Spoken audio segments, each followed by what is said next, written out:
Grr, arg. Hello there. Welcome back to season 2 of the Mixtape Podcast, the podcast dedicated to examining film from a screenplay writer's perspective. I'm your host for this week. My name is Marcelo Inestroza, joined as always by my fellow co-host, the woman that demands that my storytelling be at a high level, Dean Stark. And on this edition of the show, we'll be talking about one of the most famous musicals in Hollywood history, the 1939 film The Wizard of Oz. So, with all that being said and out of the way, Dean, do you want to take us down the Yellow Brick Road? I'm just gonna say it. I fucking love this movie.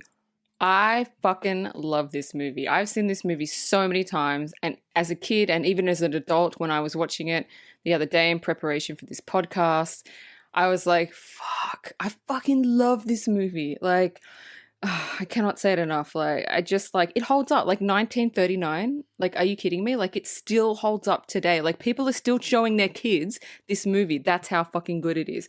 Anyway, now that I've cried all over it. Okay, The Wizard of Oz, directed by Victor I don't think Fleming. you're done. Not a lot, but I want to be done because I could go on about how I fucking love this movie for 20 minutes and like I don't know if people want to hear me fucking crying over this how much I love this movie. So, yeah. This movie is absolutely phenomenal. I just want to say really, really quick here before you start to take us down the Mhm. path here, but it is great because I watch it like every Thanksgiving here Oh in the wow. States. Yeah, yeah. I mean, come on. Yeah. Come on. I am the song and dance man in this Mm, little trio of ours. So yeah. when you picked this movie, I was like, is she drunk?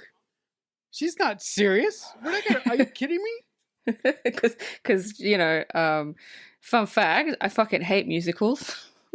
Yeah, so when you picked this, I was like, she has to be drunk. I better send someone to Australia to check on her. This is vlog. But Yeah. but seriously, this film just has something to it that just is pure joy.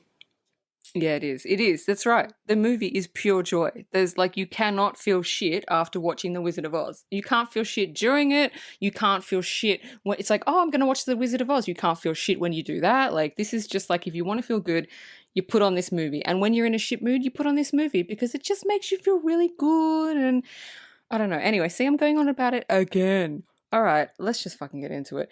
Directed by Victor Fleming, based on the book The Wonderful World of Oz by L. Frank Baum.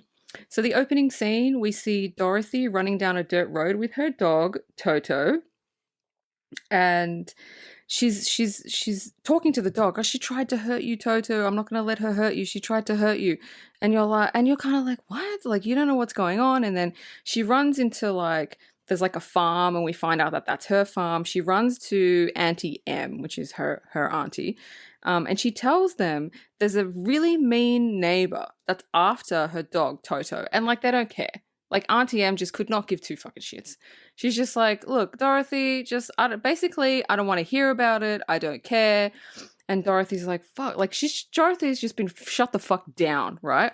And so we get an introduction to the three farmhands. And I love the dialogue in this. The dialogue in Wizard of Oz is awesome because the dialogue gives you clues as to who they are when we go into the Wizard of Oz. So one of them talks about not having any brains and the other one talks about not having enough courage, and that kind of plays into it. And by the way, if you're listening to this and you haven't seen The Wizard of Oz, I don't even know what to say. There's no words. Go watch it. It's fucking awesome. So anyway, we get introduction to the three farmhands. Auntie M just does not give a shit. And then Dorothy again. She tries to tell Auntie M about this mean lady trying to take her little cute sweet dog. And Auntie M doesn't give a shit. She does not care. And she basically says, Dorothy, just keep out of trouble. Like, because Auntie M has a farm to run, she's got shit to do, and then here comes Dorothy fucking going on about this shit, and she's like, just stay out of trouble. And this is where one of my favorite songs ever, sung by Judy Garland. There's been so many iterations of this song. I don't care for any of those. The song Somewhere Over the Rainbow, sung by Judy Garland from The Wizard of Oz, is one of my favorite songs ever. The lyrics give me goosebumps. They are beautiful lyrics. Like, see, now I'm even going to cry over the fucking lyrics of Somewhere Over the Rainbow. It's just such a beautiful song. And I really wanted to do research on this song because I think it's important to know who wrote it and who composed the music for that song. So the music was composed by someone called Harold Arlen, and the lyrics are by E.Y. Harburg. Now, obviously, I don't know these people. They're probably long passed away by now, I assume. But it's important that people know this. And just a fun fact about this song. The American Film Institute ranked this song, Somewhere Over the Rainbow, the greatest movie song of all time. I love it. Every time I watch The Wizard of Oz, I sing along with Judy Garland, even though I'm fucking tone deaf. I don't want to keep going on about this song. What say you about the opening scene and about this iconic song? Oh, if you won't keep going on about it, I will for sure. First, I would like to say something about the opening of this film and Auntie M. She is the most unconcerned parent in history. Because seriously, every fucking time Dorothy tries to tell her that this evil lady that controls half the town is trying to take Toto away from her because, according to her, this dog is a nuisance and he has to be put down. NTM does not give two shits because, like you said, the only thing that she cares about is taking care of the farm and meeting her deadlines. And I fucking hate parental figures who don't listen to their kids or the people that they're taking care of, because that shit can cause problems later. But yeah, that aside, yes, it can cause like childhood traumas to develop. Yes, that aside, I love the fact that when you meet the farmhands in this movie, that when you first meet the farmhand in this movie, you get a subtle hint. Again, I'm sort of repeating what you said, but I'm putting my own spin on it. You get a subtle hint at what they're going to be once Dorothy takes her little trip into Oz. And you know what that's called, people? That is called throwing a hat on the ground. That is called planting little seeds. And I cannot tell you, after the shitty week of television that I've watched, how nice it was to see that. It was so shit. Yeah, sorry, go on. It was so fucking shit.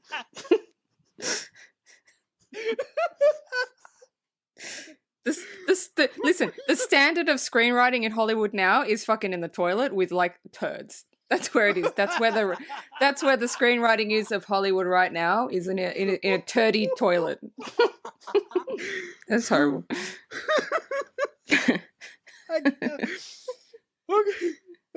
Okay.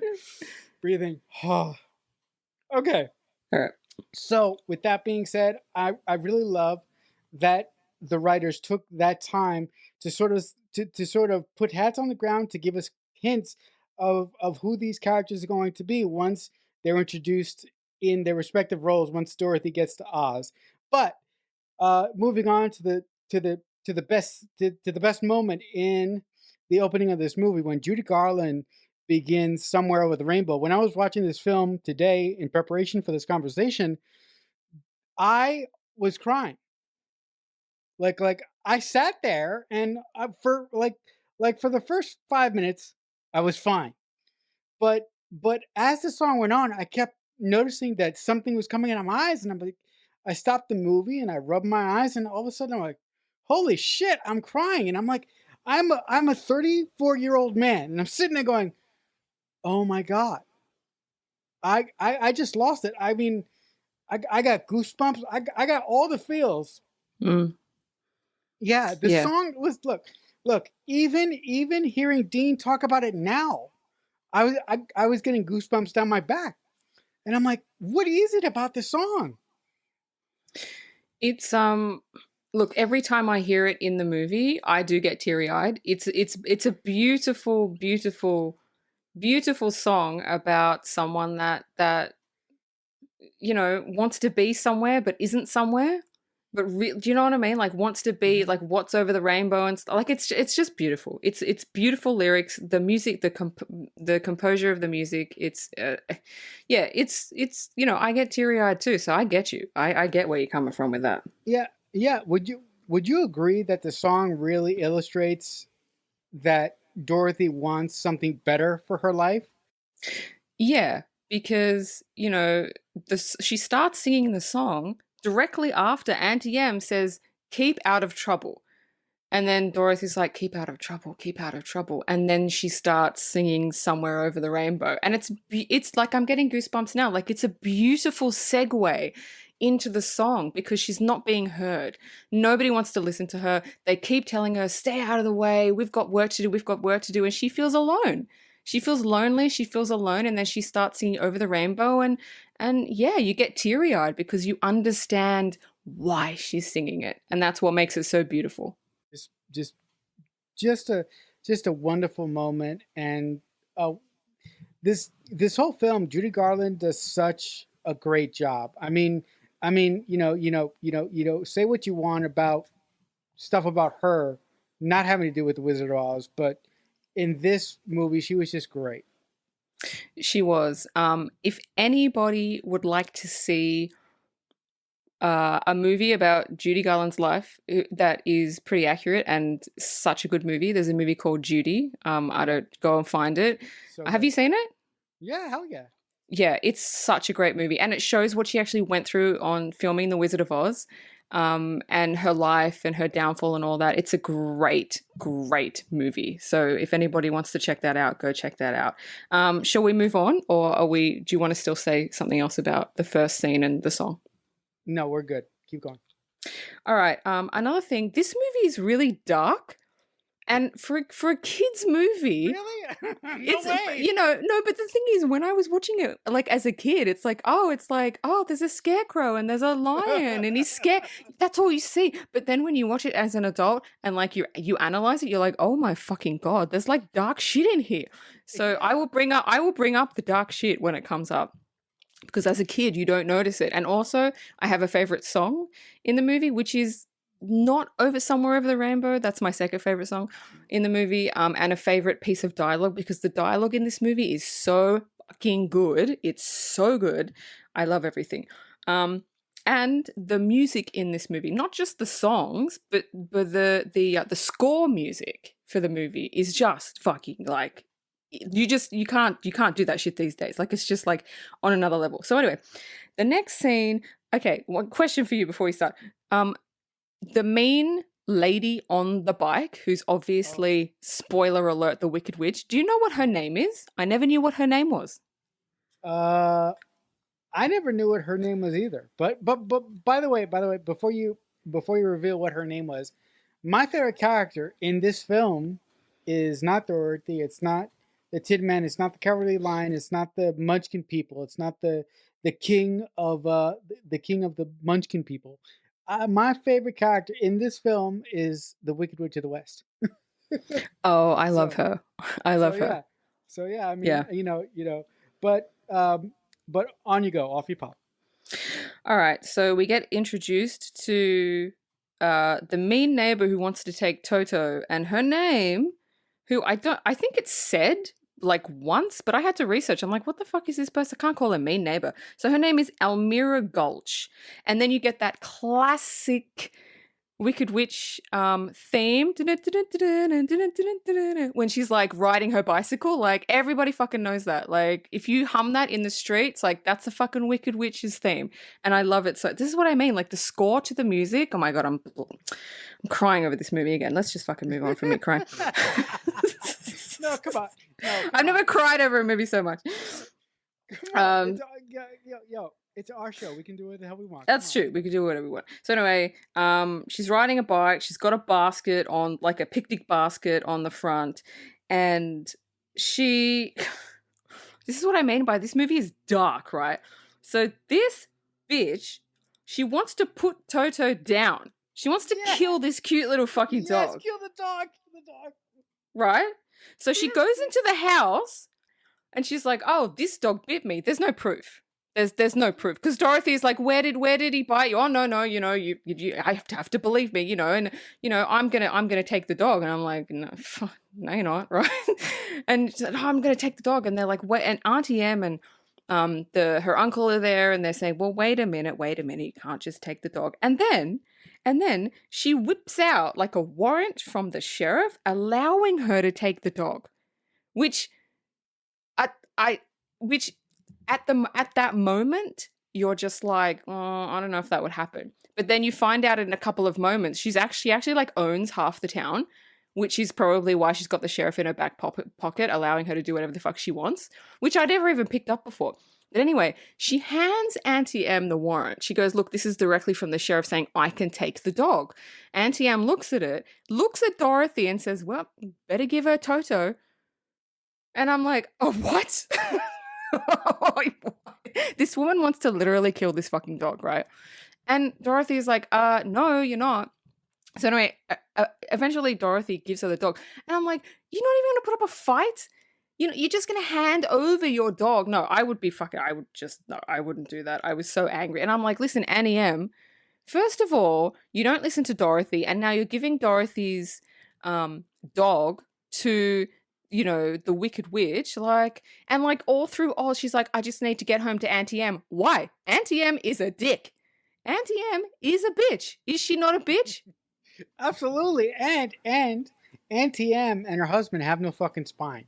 They are. I mean, look. I mean, Dean said it. This film is written extremely well. The characters are drawn extremely well, but these two characters, Auntie M and her husband, are I think they are the weakest points of the movie because they are so weak-minded people. They have no they never stand up for them. They never stand up for themselves in the in the scenes that they're given. Yeah, I mean, yeah. Look, I understand they are the way that they are because everything they do pushes the story forward. So I do understand that. And then Dorothy says, "Oh, you're just a wicked witch," which is another like nod to what's going to happen in Oz. So anyway, she takes the dog. She puts Toto in the picnic basket. Sorry, it's on the back of her bike, not on the front. On the back of her bike, and then she rides away. By the way, like she's the richest person in the town. She owns half the town. Why she's riding around in a bicycle with a basket on the back is like beyond me. But I guess, I mean, I understand why they did that, but it was just a bit weird. She's eccentric. Oh, she looks like an eccentric. No, that's true. That could be true. So anyway, he jumps out of the basket and runs back to the farm, runs into Dorothy's room, and then she's like, look, we got to get out of here. And she just runs away, packs a bag and runs away with Toto. And that's love. Isn't that love? You're willing to be homeless just to save your dog. And I was like, you know what, Dorothy? It is literally, I think this is the first 10 minutes of the movie. And Dorothy, Jesus Christ, already, right? Dorothy is set up as a character that you can connect with. Nobody listens to her. Nobody cares what she has to say. She's a nice person. She loves her dog. She cares about her dog. Do you know what I mean? Like, you can connect with her. Like, I think that her character was set up quite well. Guys, you know what this is called? You know what all this is called? You know what the writers of The Wizard of Oz did? All this scene, this is called character development. And because this movie has character development, when Dorothy and the people that she meets in a few scenes here that Dean's going to get to, when all these characters are in peril, we actually care about them because we know who they are as people. Writers of today, writers of Hollywood today, listen up. Sorry, I'm gonna Yeah, they're not listening. They're too busy writing shit. So, and by the way, I just want to say one more thing. Although I am pleased with Dorothy's resolve to run away with Toto, but I'm like, she kind of did that haphazardly, and she didn't really think about it. She sort of like packed a bag and just left. So yeah. But I just need to say something. When I was thinking that in my head, I was like, you don't think watching this movie using an adult brain or your screenplay writer's brain isn't going to work a lot. Because Mm. look, although this movie is good, this movie is fantastic, but there are some things from a narrative perspective that kind of bug me a little bit. But we'll get there in time. I understand why she ran away straight away, because she knew as soon as she realized Toto wasn't there, she would have fucking turned tail, came back, and fucking got the dog. So she had Right, no right. choice but to run away with the dog, because Annie Ann would have Right. just gone give her the fucking dog. So it's like, what is she gonna do? Right. I mean, that's what I think. Yeah. Like, I would have done the same shit. Anyway, Yeah.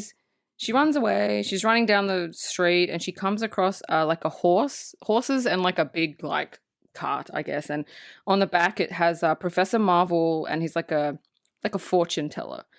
Dorothy says like, "Where are you going? I want to go with you." And then he's like, "Oh, just, come into my, like, the back of his cart." And it looks like he's got like a crystal ball, and he's got all these like crystals and stuff everywhere, and like, I don't know, tarot cards, I guess. And so they sit down, and he puts this, like, I don't know, fortune teller hat on.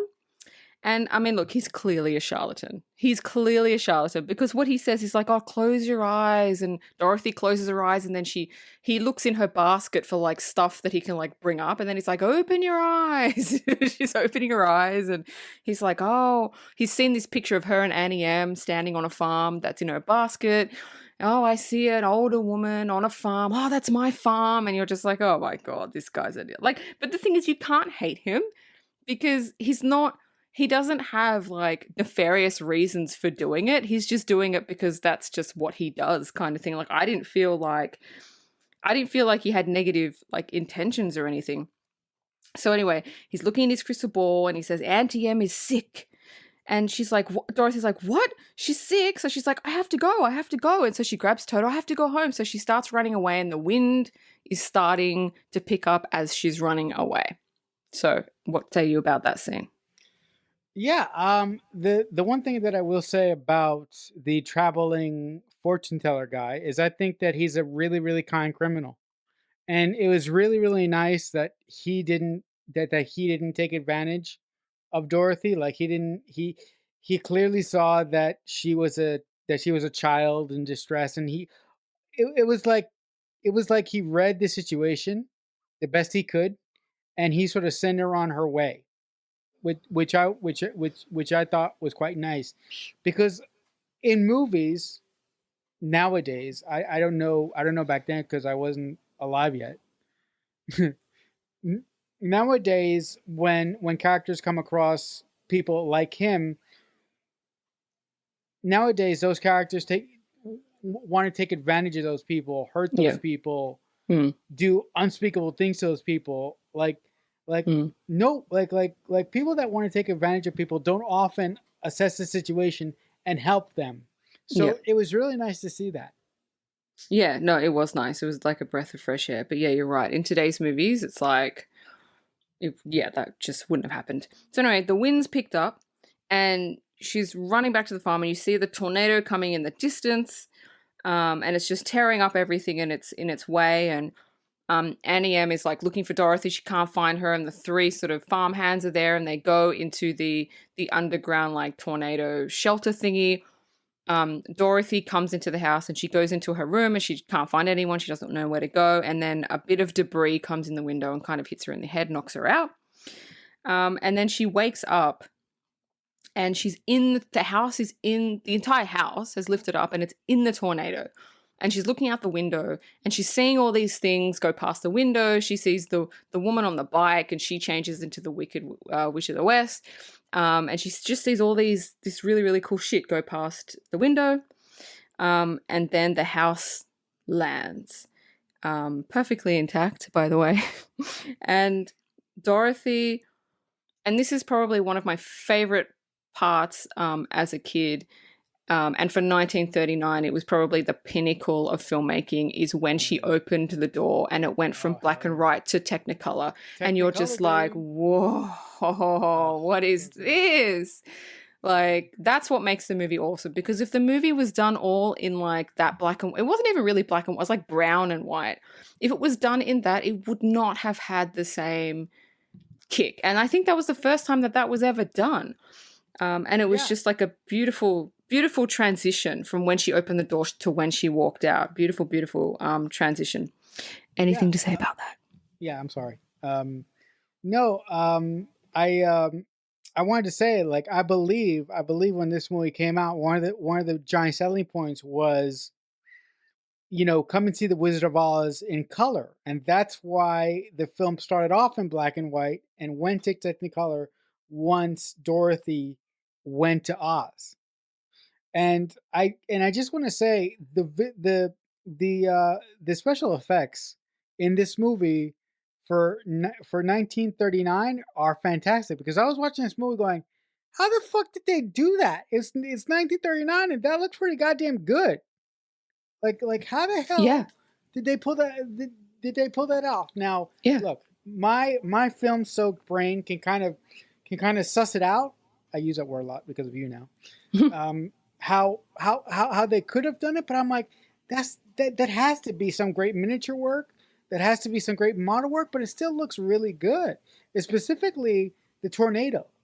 yeah, Like I'm yeah. like, how the fuck?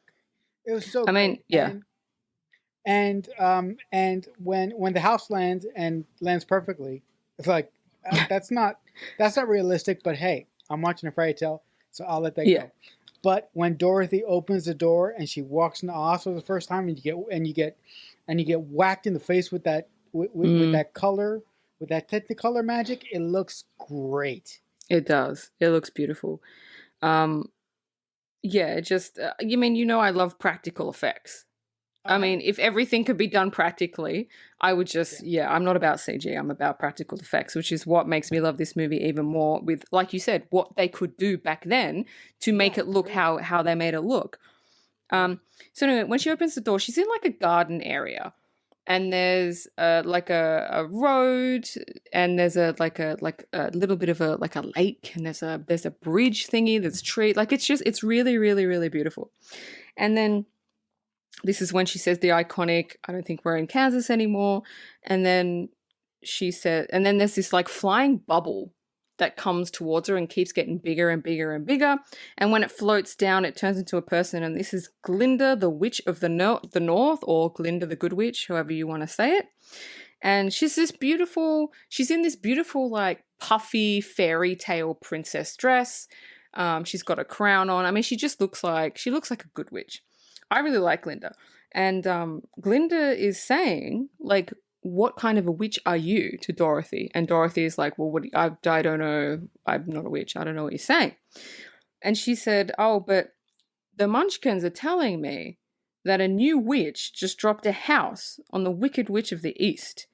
And then the camera kind of looks over at the house, and you can see a pair of legs in like black and white tights with red ruby slippers on, like obviously under the house. You can't see the body, just the legs. And you're like, and Dorothy's like, oh shit. Like you can see on her face, oh fuck. What the fuck did I do? And then Glinda tells her she's in Munchkinland. And then the Munchkins all come out and they sing it's like a melody of songs. And I actually didn't realize this, but the song Ding Dong the Witch is Dead, it's not a song. It's like a line of dialogue in a melody of a song. I always thought it was a fucking song, but it's not. It's just one line in the whole, it's a melody because it's like we're off to see the wizard, Ding Dong the Witch is Dead, and then the Munchkinland. It's like a whole melody of a song.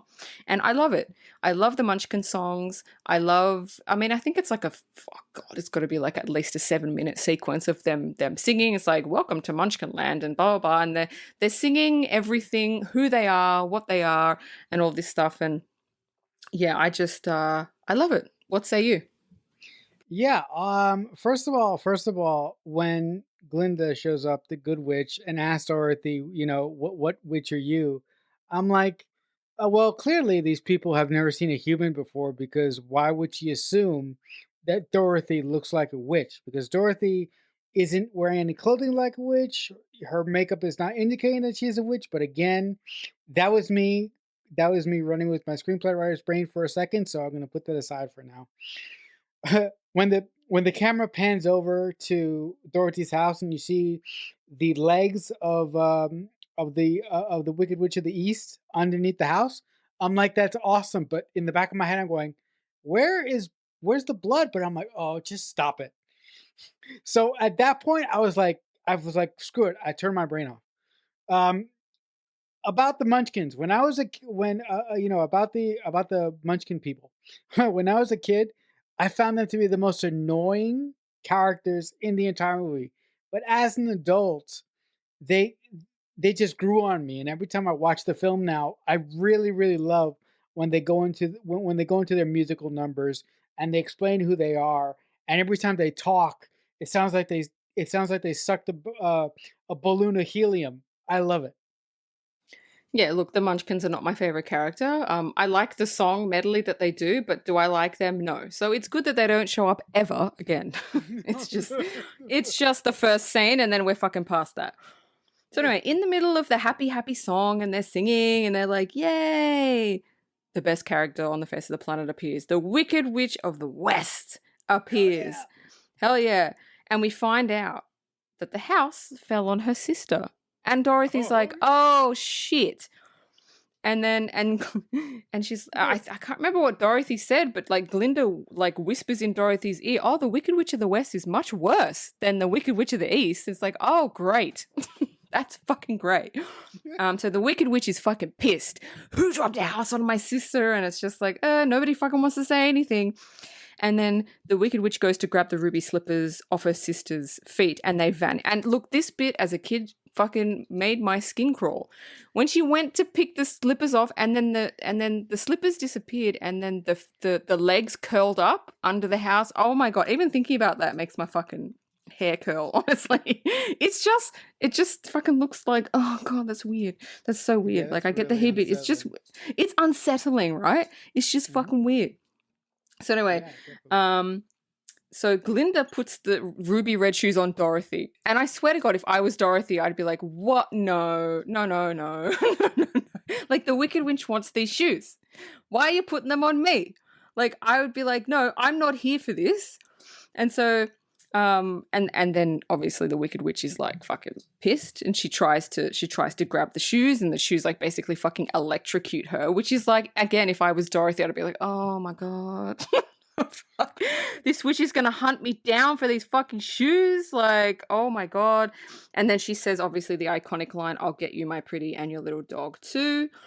Dorothy just wants to get home. She doesn't want this Wicked Witch shit. She doesn't want to deal with this. She just wants to fucking go home. What am I doing here? How do I get home?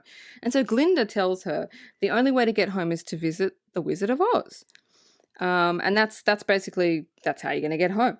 And he's in the Emerald City, and all you have to do is follow the yellow brick road. So, what say you? Would you say that the inciting incident in this whole movie is when Dorothy's house falls on the Wicked Witch of the East? Would you say that? Yeah. Okay. Yeah. Yeah. And one thing that I was wondering, one thing that I was wondering all throughout the scene, where Glinda mentions to Dorothy, the Wicked Witch of the West is a lot worse than her sister is. But the one thing that I was wondering while I was watching the movie today, why in the hell doesn't Glinda face off with the Wicked Witch of with the Wicked Witch of the West? Why doesn't she try to do something? Why doesn't she take the initiative? Because I'm like, why are these magical people in this kingdom putting their faith in someone that they've never met before, and the child, like what? But of course that's what I was thinking. But then again, I was like, just forget it, go.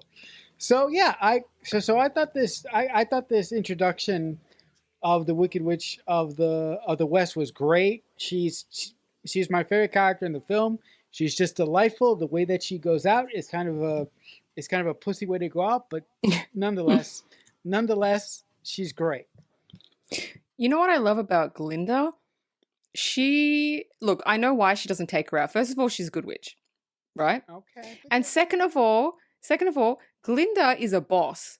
Because if you'll notice, every single thing the Wicked Witch tries to do, Glinda goes, well, you're not going to do that, and fucks her up. Right? Okay. So Glinda knows she's more powerful than it's like letting a child have a tantrum. It's like, I'll just let her do what she's going to do. Let her have it out. That's what it's like. Okay. Because Glinda always has a smile on her face. She's like, you're not going to do that. And then she fucks her up. You'll notice in the movie, every single time the Wicked Witch tries to do something, Glinda comes along and goes, no. And the Wicked Witch goes, fuck. It's just like a little kid having a tantrum. She's just like, just fucking let her have a tantrum, let her go. So I think that's why she doesn't do anything. She knows she's more powerful than her. So it's like, she just lets it go. Yeah, no, and I believe that she says, your power doesn't work here. If I'm not mistaken, she does say that line. Your power doesn't work here. So. Yes. Yes, exactly. So that's why I love Glinda. Glinda doesn't appear much, but when she does appear, she's just like boss, I think. I think she should have appeared more. So anyway, so Dorothy sets out on the yellow brick road, and that's when they start singing Follow the Yellow Brick Road, which is a great song. So anyway, she's on the yellow brick road with Toto, and she comes to a fork in the road. And she's like, well, where do I go now? Like, I don't know which direction to go in. And then this is where she meets my second favorite character, the Scarecrow. And, he's pointing in one direction and then he points in another. And she's like, did I just see him pointing in another direction? And there's this whole dialogue that ensues, which is quite fun.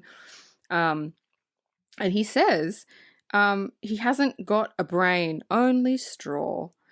And I absolutely love his character. I don't know what, like, out of the three, he's got to be my favorite character. But this line of dialogue is quite funny. Not my favorite, but it's probably up there. When she says, how can you talk if you haven't got a brain? And then the Scarecrow goes, some people without brains do an awful lot of talking. And I'm like, yes, sir. Yes, they do. A lot of people talk and they do not have a brain. And then here comes my favorite song, If I Only Had a Brain by Scarecrow. I love that song. I always sing along to that. It's the only song I know the words. I don't know the words to like the Tin Man song or the Courage song. I love this song so much. And then Dorothy says, look, I'm visiting the Wizard of Oz because I need to go home. If you need a brain, why don't you come with me and we'll see if the wizard can give you a brain? And he's basically like, okay, let's do it. And then they go off on their journey. So what say you?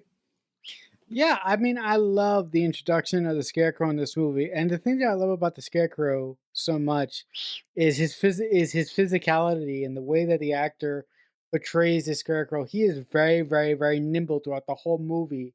And actually the actor, well, I don't know if, well, I'm not going to say that if you had that in trivia, but no, I don't. So say it. Yes.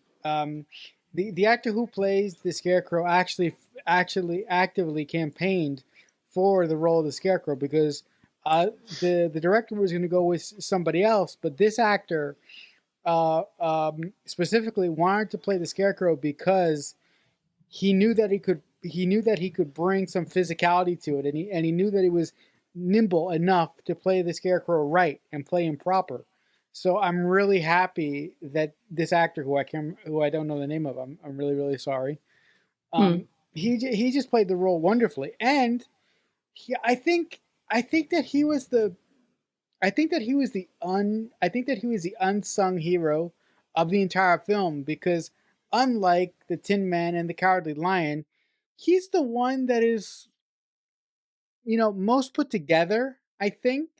I mean, look. I mean, all these characters that Dorothy meets on the way have things that they need and that they want, but the Scarecrow to me comes off as a guy that needs something, but he is he's just the one that stands up a little bit more than the other ones. Am I just seeing things there? No, he does. He definitely does. He's more at the forefront. Like when stuff starts happening to Dorothy, he's the one that steps forward and says, "No, you're not going to do that." So he's basically the protector right. of Dorothy. He's the one. Like the other one's protector, but he's just. I don't know if that's because she got him down, and now he feels like he has to do it because he's been on the. Yeah, exactly. So yeah, you're right with that one. moving on, they're walking down the yellow brick road and they see these trees with apples on them, and Dorothy goes, "Oh," and she picks an apple off a tree, and the tree grabs it and goes, "Excuse me." That's my apple.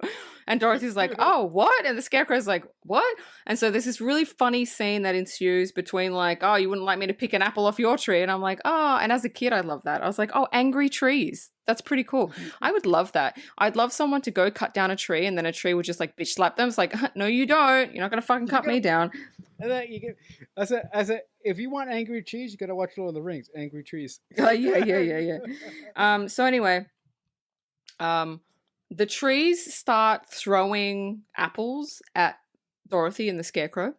And so as Dorothy's picking up an apple from the other side of the yellow brick road, she comes upon the Tin Man, who has basically frozen in place. And he's trying to talk, and obviously he can't talk, and they're like, I think he's saying oil can, and so they get the oil can, they oil him, and he starts talking, and then he starts singing If I Only Had a Heart, which is a great song. And then after he's kind of like walking around a bit and getting the feel for it, and he's like, I was chopping down a tree and then it rained, and then I just kind of went in that position. And then the Wicked Witch appears, and look, yeah, this is what I mean by dark, right? She tells the Scarecrow and the Tin Man, stop helping her, or I will kill you. I will kill you if you keep helping her. And then she throws a fireball at Scarecrow to kill him. She tries to kill him, and obviously she doesn't, because it's a Scarecrow. But I'm like, damn, you got issues. Yeah, I absolutely love this woman. I'm like, you are a vicious, violent boss. And if she really, really wanted to kill these people, I mean, I'm not saying that she wasn't trying, but if she just tried a little bit harder, she could have totally killed these fools. But you have to acknowledge that this is a musical for children. But if it wasn't, like if this was a horror movie, I don't know how long our characters would have survived. Yeah, but that's the thing. I don't think that she's as powerful as people think she is. Because that's the thing. Really? That's what I mean. Like, yeah, Glinda keeps putting her down. So Glinda knows she doesn't have all this power. It's like the Wicked Witch is all talk. Because listen, spoiler alert, she dies via water. So I don't think I don't think she's got as much power as people think. I think she's just all bark and no bite. Oh, okay. That's why. Okay. So essentially, you think she's a bag of hot air then? Yeah. I think she's like someone that really wants to be bad but just can't quite get there. Okay.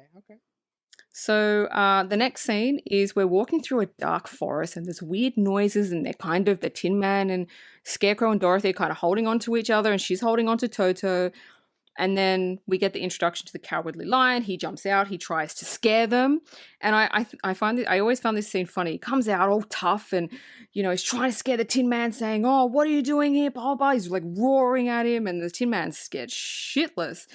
And then Toto is like barking at him. And so he tries to chase Toto. And this is when Dorothy goes, I don't fucking think so. She grabs Toto and she hits the lion on the nose. No, you're not going to do that. And then he starts crying. And you're like, what the fuck?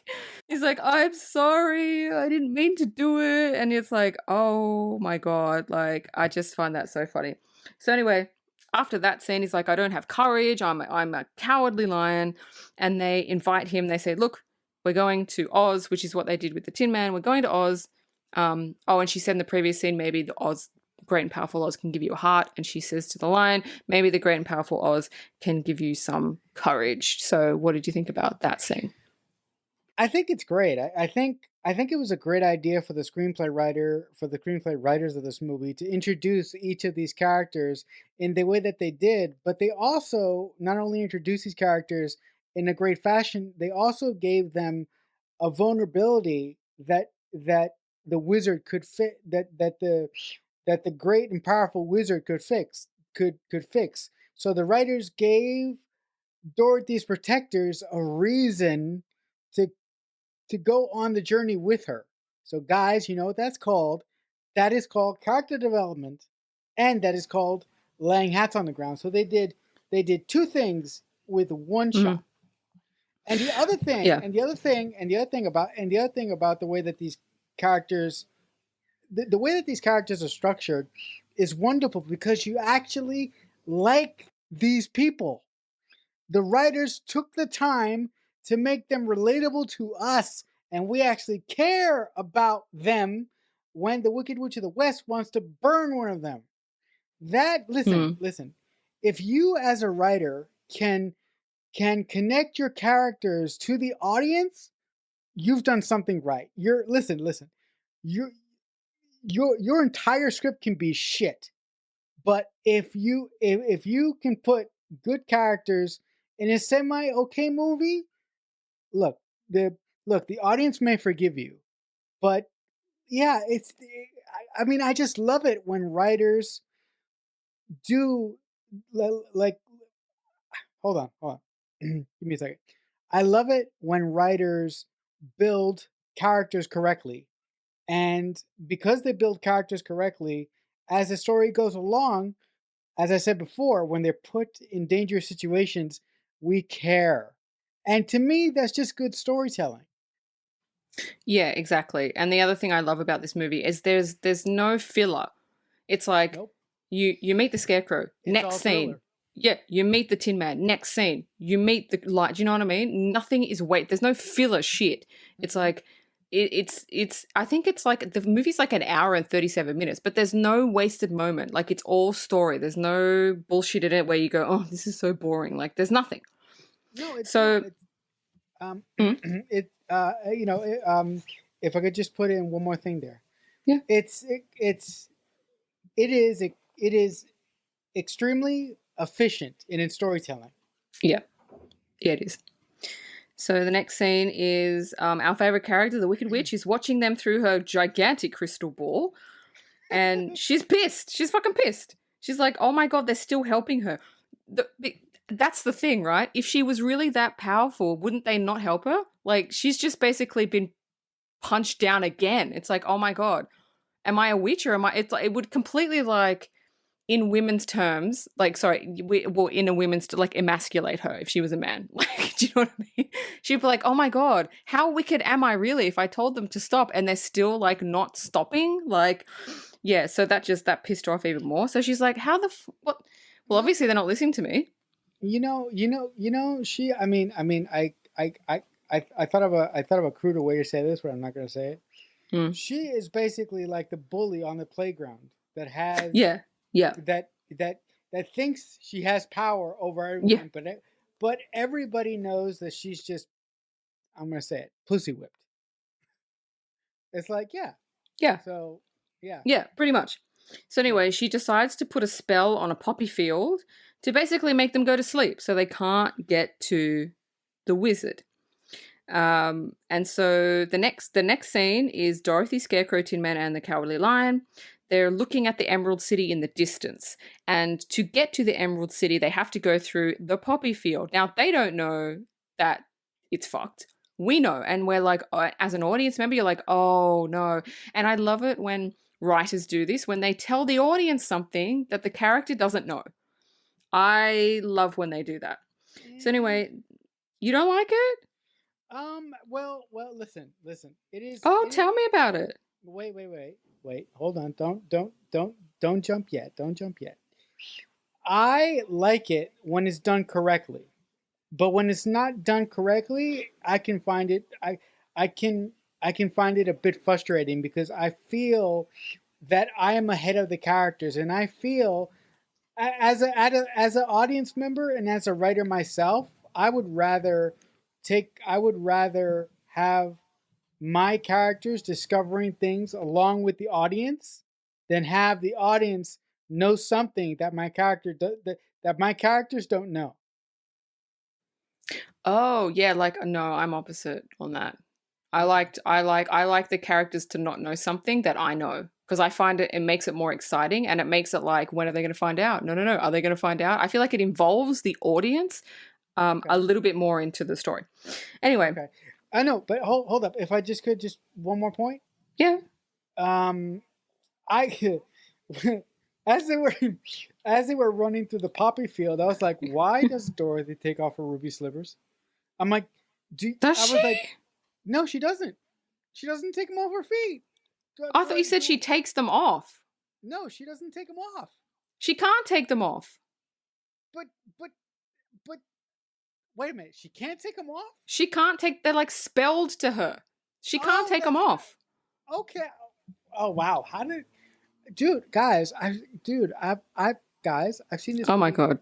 Seriously, I have seen this movie thousands of times throughout my 34 years of existence, and I've never understood why Dorothy didn't take her shoes off while she was running through the poppy field until just now. Okay, first of all, you get a demerit point for that. And second of all, why would you take your shoes off? No, because wouldn't it be easier to run? No. She's so wait. All right, forget it. Just go. No. That's what shoes are for. Makes it easier to run. Yeah, but yes, but she's wearing shoes with heels on them. But they're not real, but like kind of, but not really. Like they're not really heels. It's not. She's not in high heels. There's a little bit of a heel at the back, but it's. I mean, she fucking dances on a yellow brick road in it. They're not heels. They're pretty much flats. Okay, all right. So no, okay. I don't think she should have taken them off. All right. They're flats. Okay. They're kind of flat, yeah. Anyway, all right. Let's just. So they're in the poppy field. They start walking through the poppy field, and Dorothy and the lion fall asleep, and the Tin Man and the Scarecrow, for some reason, don't. Why don't they fall asleep? Do you know? Writer's convenience, and also Dean is going to get to it in a second. But when it starts snowing, the only thing that I can think is asbestos. Yeah, right. No, but Dean, off you go. Like that scene. Like the other thing that I didn't understand is why the Scarecrow didn't drag them to why didn't he try and drag him out of the poppy field? Because he can't even walk. I mean, listen, every time you see Scarecrow walking, he can't even walk straight. He's made of straw. He would not be able to lift anybody. Oh, okay. Yeah. All right. I'll give you that. So Scarecrow and Tin Man are freaking out, and then what happens? Glinda comes in and says, Wicked Witch, fuck you. You're not going to do that. And fucking waves her wand, right? And then makes it snow. Now, I know, I don't know what the snow has to do with waking them up, but you thought asbestos, I thought cocaine. Because the poppies make you fall asleep, and the cocaine wakes you up, right? That is so good. Oh my God. That's what I always thought. Well, not always, not when I was a kid. But when I was an adult, I was like, clearly that's cocaine. It's waking them up, right? They're sniffing it. It was waking them up. They're inhaling it. They're inhaling it. And they're like, oh shit, what's going on? And then they fucking, run to the fucking Emerald City. I'm telling you, that's what it is. That's what it is. So Dorothy the lion wake up. And the Wicked Witch sees this, and she's foiled by Glinda fucking again. Like, she cannot get a fucking break. She's fucking pissed. She's fucking pissed. Like, imagine trying to do evil shit, and then Glinda comes in and says, nah. Like, every fucking time, nah, you're not going to do that like a fucking child. Oh my God, she's just pissed now. So she's like, fuck. So then she gets on, she goes, fuck this. And then she gets on her broom and she's like, nah, I'm going to fucking do this. I'm sick of this shit. Like, she's fucking pissed now. I love it. Oh man. I feel bad for her. Like, I know the Wicked Witch she's supposed to be evil, but I actually feel really fucking bad for her. Like, God, just let her get one. Just let her get one in. But you know what this conversation is making me realize? This conversation is making me realize what you said before. Maybe the Wicked Witch of the West isn't as badass as you and I previously thought. No, because I'm like, this entire movie, she's been bitch slapped by Glinda the Good Witch. That's what's happening every time. Here. Yeah, every time. Yeah, every time. So they get to the Emerald City entrance and they ring the doorbell. See, this is just like fucking weird. They ring the doorbell and then the guy comes out and I says, hated this guy. I know. And his voice just fucking kills me. The guy pops out and goes, why did you ring the doorbell? Why didn't you knock? Can't you read the sign? They're like, what sign? He's like, oh fuck. So he gets the sign. And he puts a sign on the door that says, bell out of order, please knock. And so they're like, all right. So, but it's not out of order because they just rung the bell. So what the fuck? Idiot. So anyway, they knock. And then he comes out again. He's like, oh, hi. And I'm like, no, I don't know what this whole thing is. This is a weird thing. I don't know. I never understood this. And he's like, state your business. And they say, we want to see the great and powerful Oz. And he says, well, nobody sees the great and powerful Oz. And then they're basically like pleading. And so he's like, fine, fine, fine. So he lets them in. And they basically go through this whole thing where they get like pampered, which I thought was weird at first. But then I thought, oh, no, it's a city. Because I'm like, what is a salon doing like in there? But then I realized, no, it's the Emerald City. What I would have liked is to see the city. Because you only see one room. You really only see one room, the room that they go into where it's like the horse keeps changing colors and shit, and there's the salon, and then you have the great and powerful Oz, and then you have one hallway. But it's a city. I would have loved to see the Emerald City. No, well, I mean, but not to throw us off track here, but don't you see the Emerald City in that James Franco movie? I think I have burned that movie from my mind. Okay. Enough said. Let's move on. All right. So now the Wicked Witch appears because she's fucking. You can see she's fucking fuming. She's fuming. She gets foiled, and every Glinda comes in and fucks her up. So she starts. So what's a girl to do but fucking skywrite with your broom, right? So she starts skywriting "Surrender, Dorothy." With black smoke. Because she's like, this is what I mean. She's a bully. She's all bark and no bite. So Dorothy asks the guard, after she sees this, they're all scared. The people at Emerald City, they're all fucking shit scared of the Wicked Witch. And she asks one of the guards, can I see the wizard? And he says, no.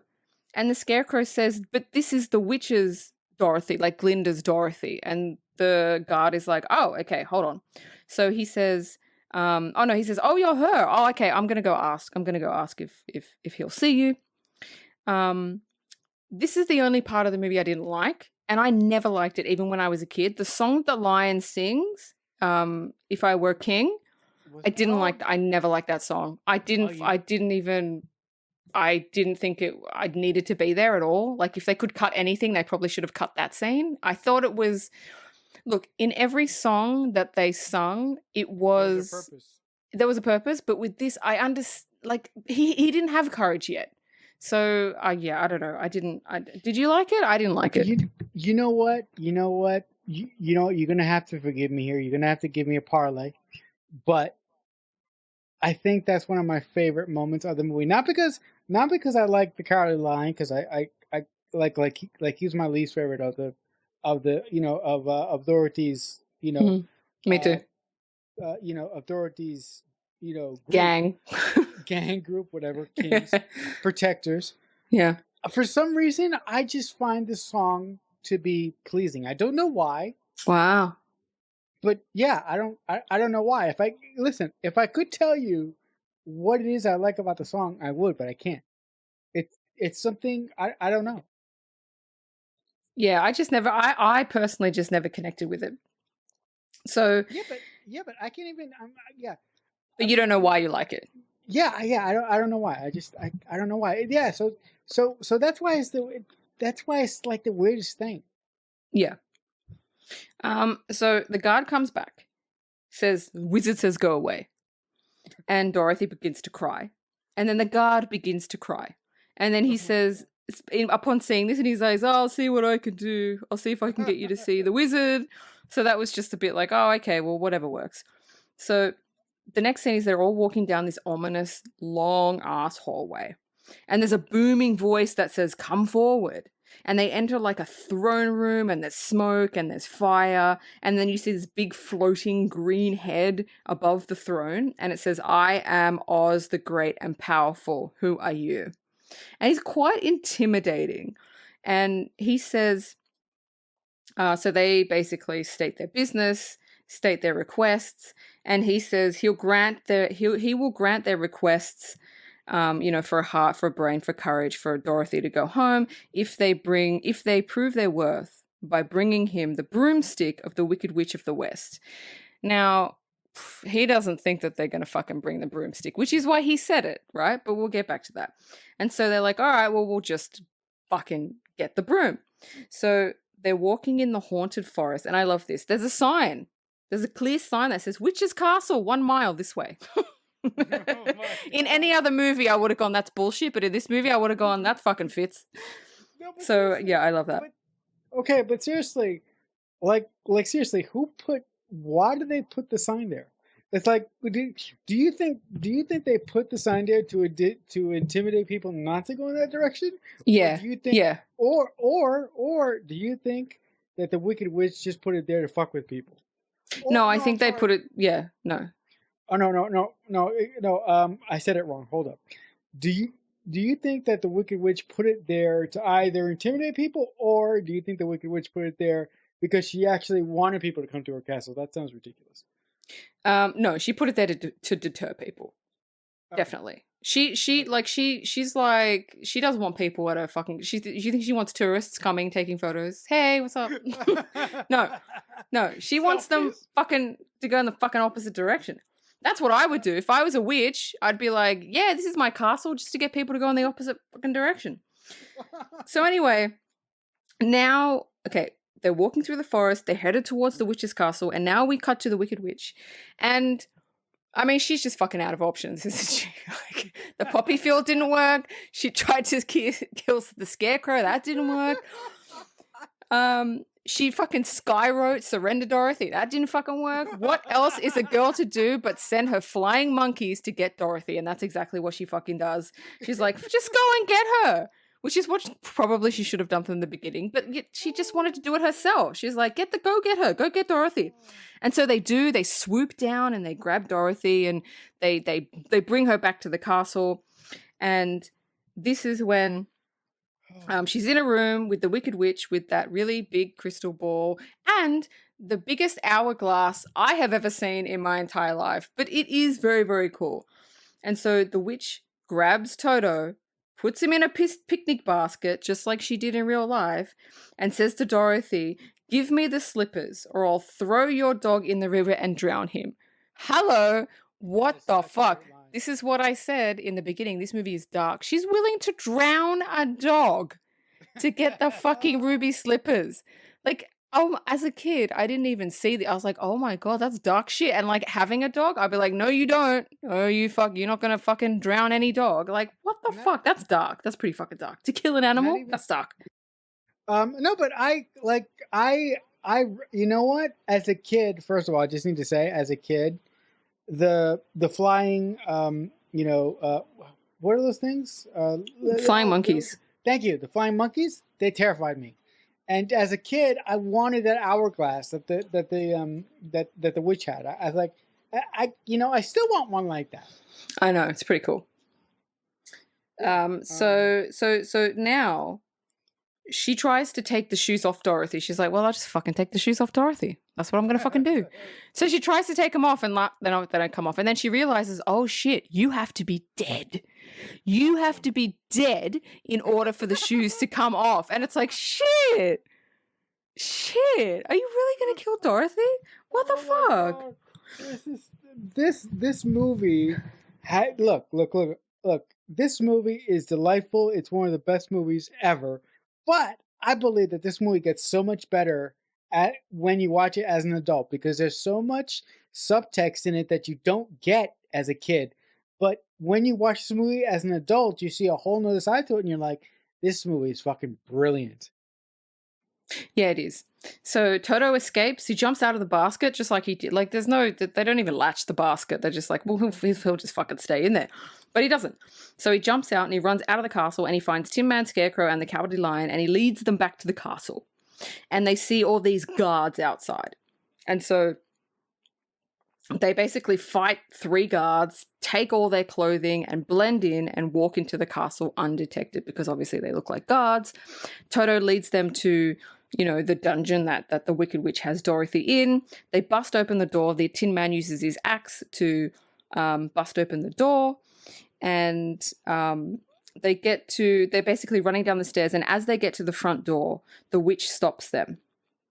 And now they're running around the castle trying to get away from the witch. They obviously can't go out the front door, that's guarded, so they're just like running up and down hallways that they kind of don't know where to go. And then the witch corners them. And she lights the end of her, like, this is dark as shit. She lights the end of her broom on fire and fucking lights up Scarecrow. Like, she just fucking, listen, Tin Man, no problem. Cowardly Lion, no problem. She's got a fucking vendetta against Scarecrow. Like, there's issues there. I would like to explore the issues she has with Scarecrow because she just fucking tries to kill nobody else. She just tries to kill fucking him. So Dorothy grabs. You know sorry, what? Go for it. Yeah. I'm sorry. You know what? No, go. I have a theory. Maybe Scarecrow at one point was in her employee was an employee of the Wicked Witch of the West. And you know, and he said, you know, for some reason he left, and as a punishment, maybe the Wicked Witch of the West turned him into a Scarecrow. Yeah, like, look, I like that, but that's no, I like that. I like it, but it's really not in the story. Just making up shit now. All right. But I like it. I like it. All right. Well, I'm trying here. You gotta. I know. So anyway, she lights the end of her balloon. She lights up Scarecrow's arm. His arm is like on fire. Dorothy grabs a bucket of water and throws it at Scarecrow to try and put him out. And she misses him. And she gets the Wicked Witch. And the Wicked Witch just starts to melt. I'm melting. Oh, what a word. I'm melting. And I love this part because the next part, one of the witch's guards is like, fuck yeah, hail Dorothy. Like, he fucking hated the bitch too. And so he's like, the Wicked Witch is dead. And I'm like, oh my God, nobody working for her liked her. Like, what were the working conditions like? Like, why were they working for her? That's what I want to know.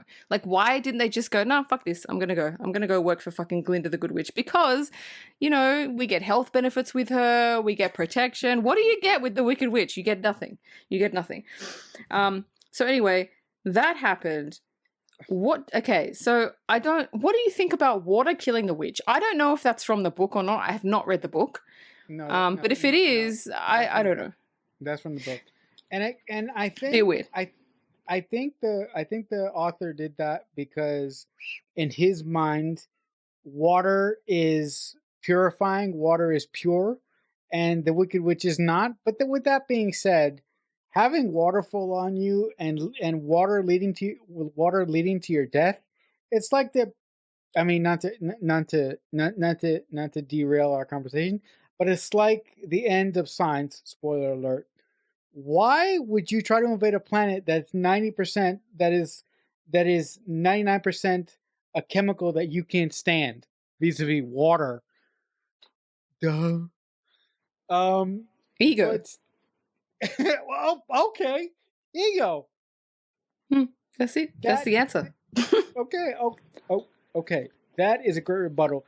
But yeah, I look. As much as I love this movie, I don't like. Now I kind of understand why the Wicked Witch went out like that because she was basically a hot bag of air. But I would have really loved to see the Wicked Witch go out like trying to fight one of them or trying to hurt Dorothy. But I would have loved to see the Wicked Witch do something truly vicious. Yeah.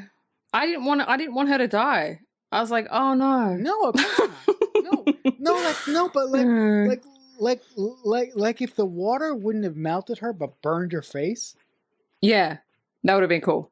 Yeah, that would have been cool. But look, but what we're talking now is just conjecture. But Yeah. that's like that's the only part of the movie, like you, that I was like, oh, come on, guys. As a screenplay writer, you could have done better.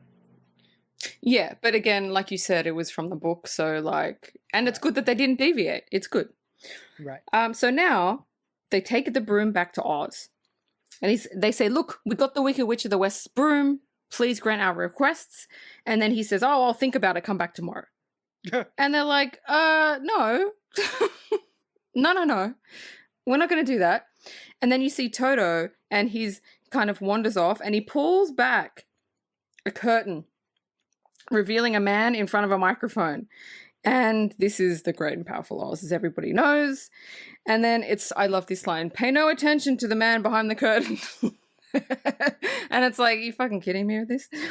And so naturally they're all fucking pissed because they can see what's going on. They're all fucking pissed. And as an audience member, you're pissed as well because you're like, oh my God, you're lying to people in the Emerald City. Like, you're pretending to be something that you're not.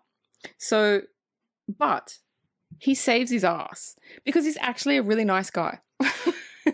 He doesn't do it to deceive people. He does it because he realizes people need something bigger than they are. And so if he can impart wisdom on them, they're more likely to listen to the Great and Powerful Oz than him. Because he is a guy, but he has a lot of wisdom within him. But he just understands kind of how people work, which I kind of appreciate that. So what he does is he actually does grant their requests, but not in the way that they think. So he gives Scarecrow a diploma, basically saying, you know, once you get a diploma, now you have a brain, which kind of works. So he gives him the diploma, and then, you know, Scarecrow starts saying, you know, some fucking root of pie or something like that. He gives the Cowardly Lion a Medal of Courage, and he gives the Tin Man a clock heart. But I think the real message here is that the Scarecrow had brains all along. He didn't need a diploma. He had brains. The lion always had courage, and the Tin Man always had a heart. And he was just, he basically said that to all of them. You had these things all along. You don't need me to give you these things. So this is my favorite line of dialogue in the entire movie. It is beautiful. It's probably my favorite dialogue ever. And he said to the Tin Man, "A heart is not judged by how much you love, but by how much you are loved by others." And I just get teary-eyed every time I hear that because it is so true. So what say you about that scene? That scene in particular, and that line, like you said, is so good. But you know, but as you were talking there, I was thinking the adventure that the Tin Man, the Cowardly Lion, and the Scarecrow on, the adventure that they go on sort of shows them that they don't really need the things that they want from the wizard, that they already have that.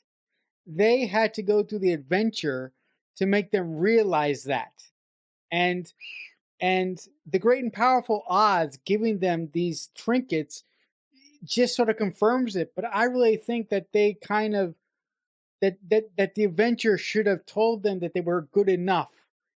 That deep down in their souls, they already had everything that they needed. They just had to go through a situation to make them understand that they were good enough to finally feel that way. Or am I crazy? No, I think that I mean it's the same thing in life. Sometimes people need to go through experiences to realize that what they're looking for, they've actually had all along. They just didn't realize it, which was exactly what you just said. So the Oz tells Dorothy, because Dorothy wants to go home. He says, "I'll take you home in a hot air balloon," because that's how he got there. He explained, and she's like, "Oh, okay, cool." So the next scene is Dorothy, Toto, and the wizard are all in the hot air balloon basket. And Toto has this thing with jumping out of baskets. This is the third time he's jumped out of a basket. So he jumps out. He's like, "Nah, not doing this." Dorothy jumps out. Dorothy follows.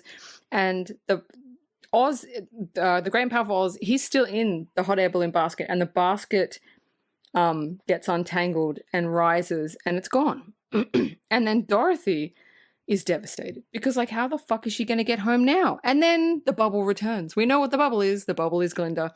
The bubble comes. Glinda's here, and Dorothy asks for help. And Glinda said, "You've always had the power to go back to Kansas." And I'm sitting there like, what? Well, why didn't you? Oh, man, Glinda. Fuck. Glinda. Glinda. Dude, oh, man. Guys, all throughout this movie, I was thinking that, like, really? You couldn't have told her that like an hour ago? Come on. I know. I was like, oh, my God. But then she says, you had to learn your heart's desire was right. Sorry, you had to learn where your heart's... Let me try that again. You had to learn your heart's desire was right where you were the whole time. And I'm like, you could have just sent... I mean, I understand because when she was in Kansas, all she wanted to do was run away. She didn't want anything to do with it. But in this journey, she realized she doesn't want that. She has everything she needs. Like, home is basically where the heart is. And she learnt that. So I do understand that. But I would just be a little bit ticked off at Glinda. Like, okay. And so she says, all you have to do is tap your heels together 3 times and say there's no place like home. And she does it. And then Dorothy wakes up and she's in her bed. We go back to the black and white. Auntie Em is there. She puts a cool towel on her head. And she's telling them basically about her dream. You were there. And they were like, were we? And they're like, yeah, you were all there. And then she says... What does Auntie Em say? No, you weren't. Because you were dreaming, Auntie Em. You're not being helpful. Oh, yeah. She just basically tells her, yeah, you fucking schizophrenic. And then then Dorothy says, there's no place like home. And then it ends. But what I want to know is the neighbor still wants the dog. So that's not resolved at all. She's going to come back and get Toto. Right. She's going to come. Oh, my God. Well, yo. What? Yeah. No, but seriously, what if during Dorothy's, hallucination, her fever dream, what if Dorothy gets the courage to stand up to, for the sake of this conversation, the Wicked Witch of the West, and what if Dorothy basically goes to her house the next day? This is total conjecture, people. What if I love it though. I want to see it, like, because I don't think people realize this bitch still wants the dog. What are you going to do about it?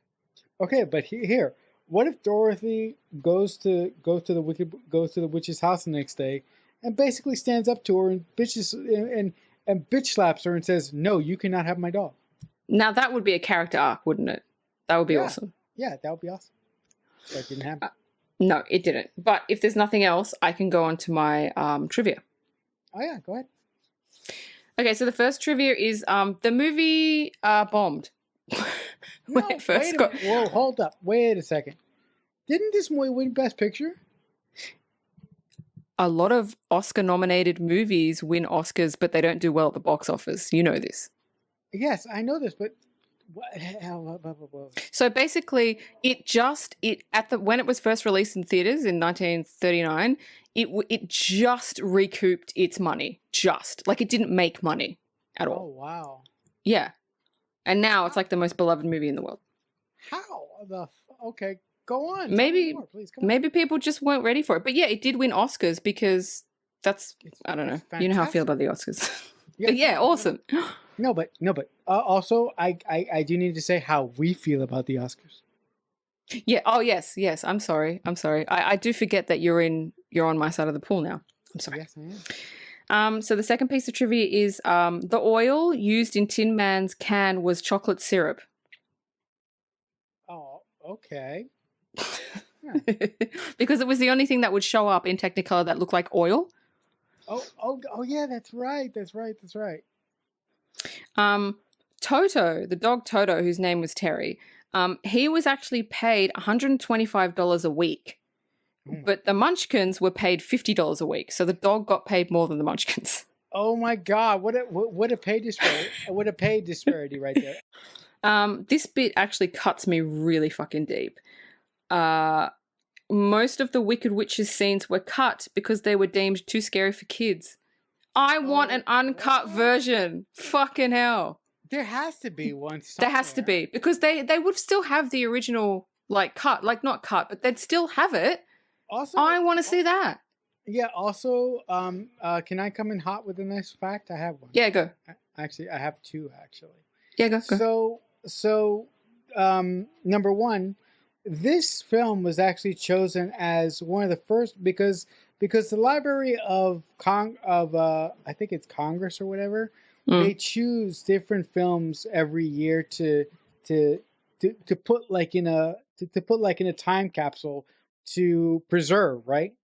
And when they started doing that, I think in the late 70s or early 80s, The Wizard of Oz was one of the first films to be chosen. Like among this massive group. Yep. And the other thing, that I would like to say is that the ruby slippers that Dorothy wears throughout this movie, they are actually kind of like grayish. They're not actually that red. It's actually the Technicolor that makes them look that red. Yep. If I'm not mistaken. But those are it for my two useless facts. Go on. Oh, they're good facts. They're good trivia to include. I don't have them in my trivia, so they're good trivia. Okay. So I don't know if you knew this. There are actually 17 sequels to The Wonderful Wizard of Oz. What? Like books. Oh, okay. 17 books. Yeah. I thought you meant no, not movies. No, but actually, a funny fact about I don't know why I'm coming with the factoids now, but I'm sorry. I know why. Yeah. We'll go. I know why you're full of facts. Go on, tell me. Oh my God. Okay, well, the funny thing about the author of The Wizard of Oz, right? He did, as Dean said, he did 17 books in the franchise, but this author wasn't a fan of continuity. And continuity, for those of you at home that don't know what continuity is if you say something in one piece of media and you plan to continue that piece of media in other iterations, you have to stay steadfast to what you said before about a certain thing in the next thing that you do about it, right? You can't flip flop. You have to stay true to what you said before. And the author of The Wizard of Oz doesn't do that. He doesn't believe in continuity. He says continuity schmontinuity. So that to me as a writer, when I learned that fact from someone who shall not be named, that kind of made me angry a little bit. Yeah, it would be annoying. I mean, it's like reading the Harry Potter book and then reading the second book and it's like totally different and not connecting to the first book. And it's like, what? Right. Yeah, but that would be like super annoying. But The Wizard of Oz, the movie The Wizard of Oz, that was actually the 10th time that it was made. So it was made 9 more times before that. Whoa, wait. Crazy, right? Wait a minute. But there were like low budget ones, silent ones, this was the 10th time they made it. What? Yeah, weird, right? Because it was made in 1939, so to make it 9 more times before that, yeah. But obviously they were all crap because nobody knows about them. Yeah, but for some reason the fact is blowing my mind and I can't figure out why. Oh, good. I found facts that you don't know. That was the point. Okay. Yeah, okay. So I don't know if this is true or not, but how L. Frank Baum came up with the name Oz. Apparently, he was at a library looking at alphabetical filing cabinets, and one of the labels said O to Z. Really? And he just went Oz. Oh, okay, cool. Ah, okay. Yeah. Huh. Okay, so the last fact I've got for you is actually quite sad. I don't know if we should end on this one. I don't know. Oh, No, no. well, let's just fucking end on a sad note. No, actually, okay, let's. Oh, look, listen. I'll say my fact, and then you can say another fact because I know you got more facts. Okay. All right. Okay, I have a good one to end on. Okay, so you say your fact first. So the actress that played Auntie M, years later, she was diagnosed with arthritis and blindness, so she was going blind.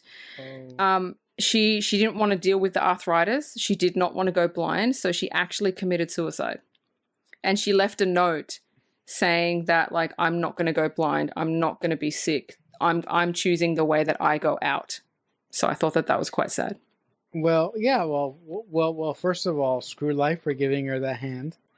But second of all, look. I mean, I don't want to get into this now, but I will say that for someone to take control of their life in that way, despite the situation, despite what she did to herself, you have to. Well, that sounds fucked up. You have to sort of somewhat appreciate that because she went out her way.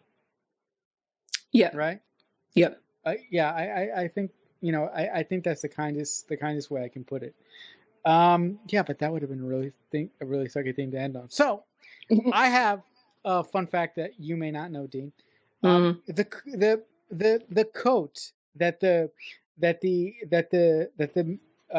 fortune teller guy that Dorothy meets on the road when she runs away with Toto to save him from, the Wicked Witch in the real world. Mm-hmm. His coat was supposedly owned by the author of The Wizard of Oz. I did know that.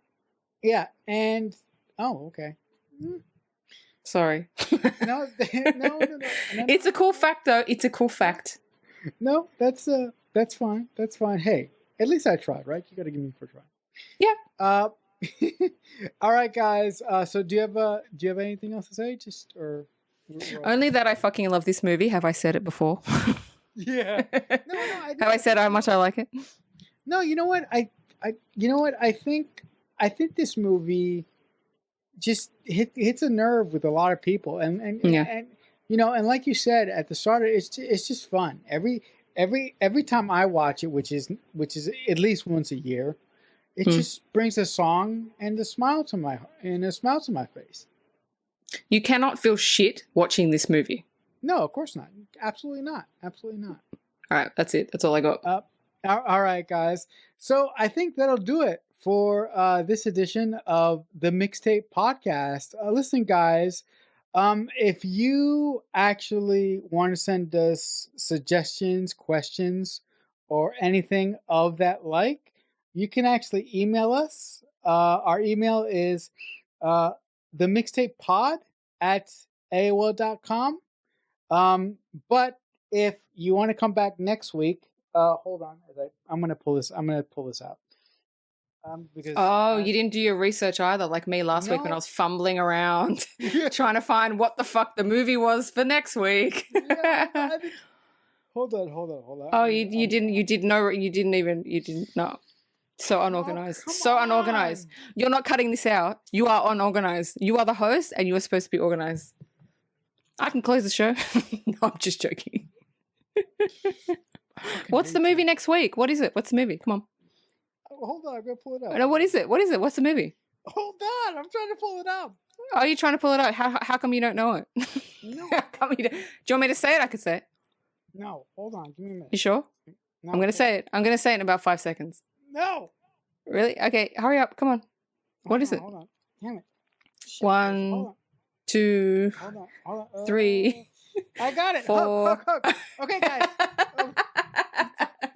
I fucking hate you. You son of a... It's not my fault you weren't ready. I fucking hate you.